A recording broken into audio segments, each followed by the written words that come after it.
de ces bizarreries, de ces mystères, de ces contradictions et de ces traits. Il faut composer la physionomie spirituelle d'un mal qui creuse l'organisme et la vie jusqu'au déchirement et jusqu'au spasme,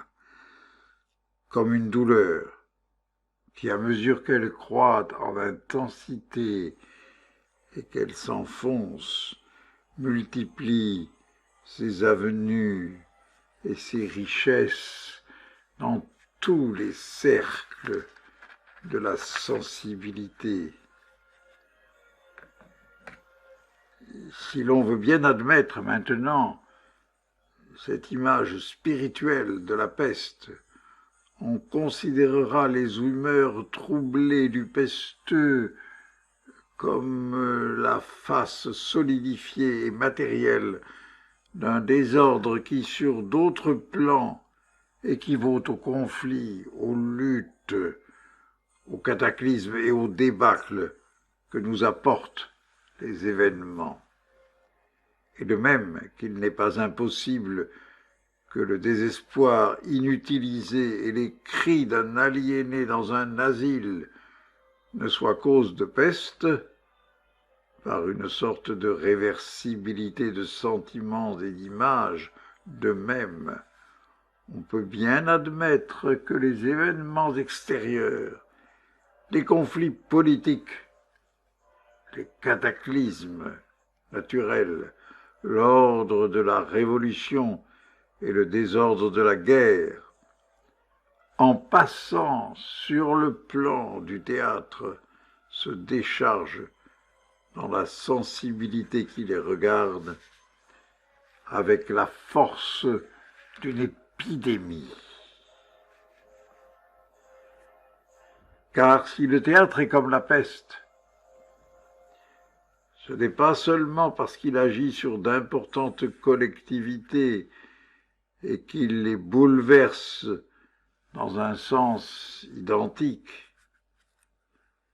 Il y a dans le théâtre, comme dans la peste, quelque chose à la fois de victorieux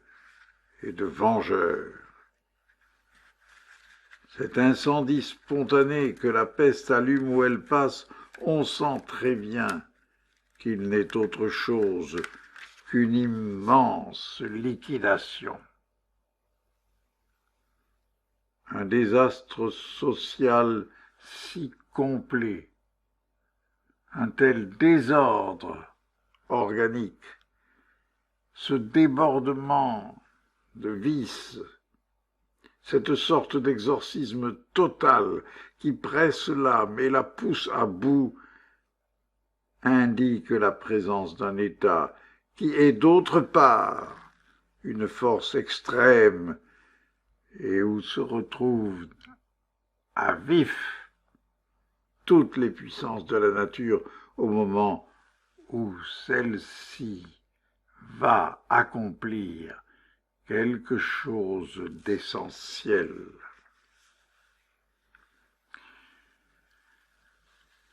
Le théâtre, comme la peste, est à l'image de ce carnage,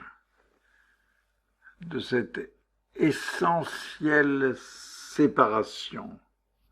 Il dénoue les conflits, il dégage des forces,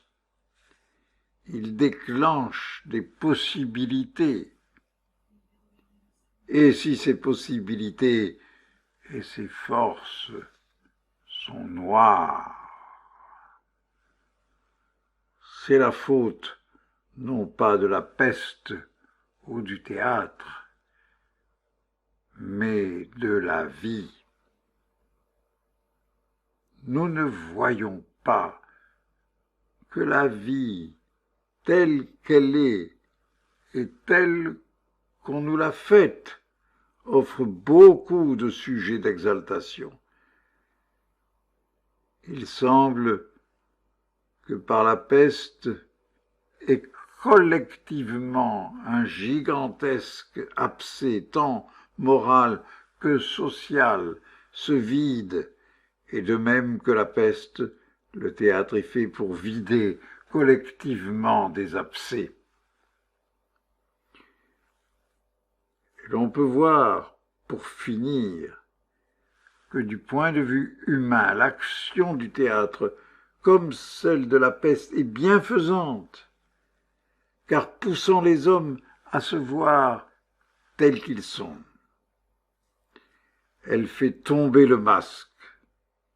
elle découvre le mensonge, la veulerie, la bassesse, la tartufferie, elle secoue l'inertie asphyxiante de la matière qui gagne jusqu'aux données les plus claires des sens, et révélant à des collectivités leur puissance sombre, leur force cachée, elle les invite à prendre en face du destin une attitude héroïque et supérieure qu'elle n'aurait jamais eue sans cela. Et la question qui se pose maintenant est de savoir si dans ce monde qui glisse, qui se suicide sans s'en apercevoir, il se trouvera un noyau d'hommes capable d'imposer cette notion supérieure du théâtre qui nous rendra à tous l'équivalent naturel et magique des dogmes auxquels nous ne croyons plus.